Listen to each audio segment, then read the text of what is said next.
Anyway, we'll make it next pre-internship seminar. Because UAP cares, okay?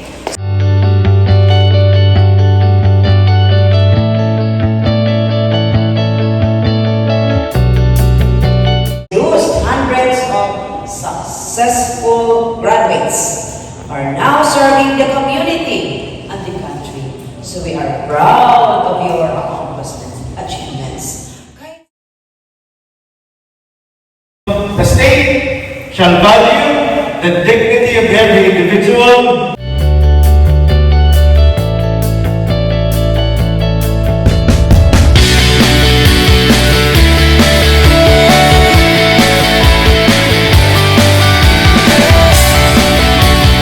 And cultivate mayana moral ascendancy.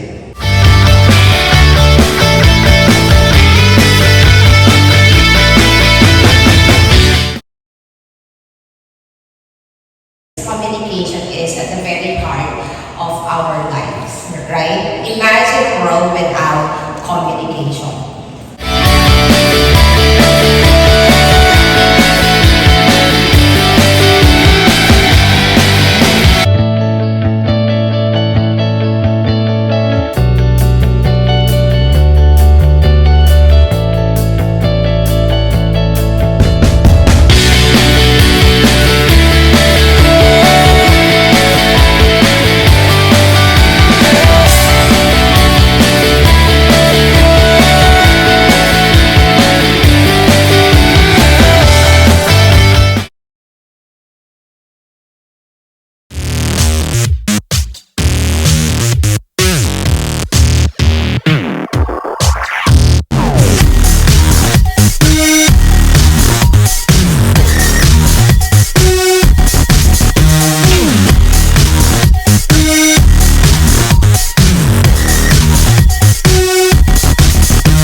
Your key takeaway sa topic ng law and sexual harassment.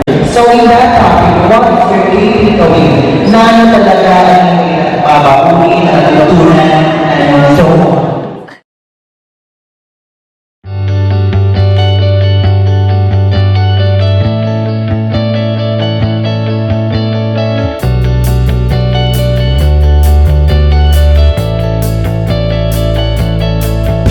Remember that Rizal once told, no?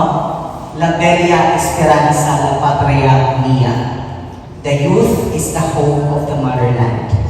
That is the ultimate prophecy of our national hero and the icon of the Mother race, Dr. Jose Rizal, which is left unfulfilled.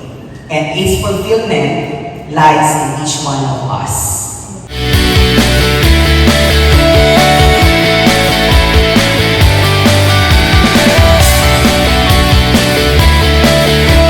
A leader evolves and a leader emerges.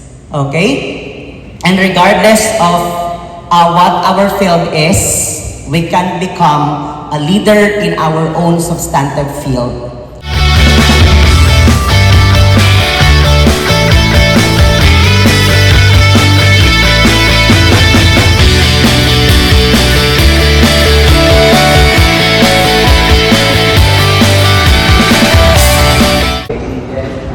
Sir, I really in sociological perspective that as a sociology student, we are taught to be a chismosa with a fact. So, before we judge, we should be holistic and we should see different parts of the story so that we can understand what the situation really is.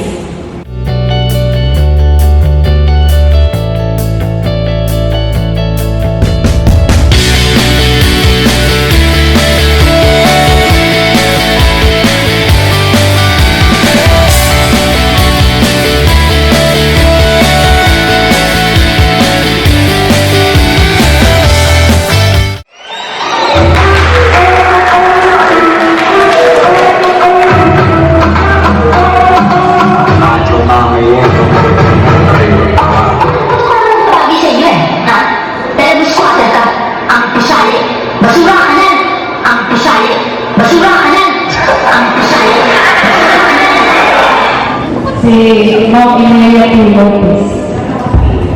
Nanaan P. Perez.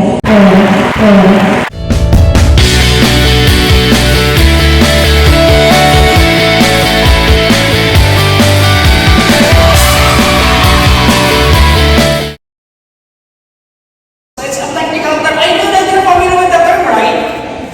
So I know that you always heard the term SIPP in your internship. What do you mean by SIPP?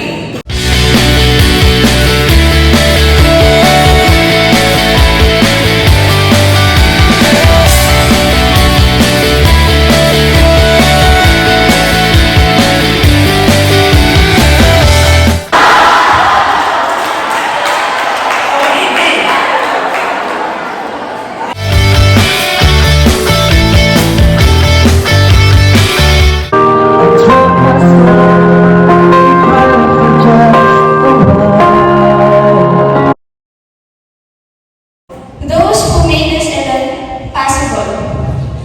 Our dedicated resource speakers, faculty members, staff, and of course, our dear Bachelor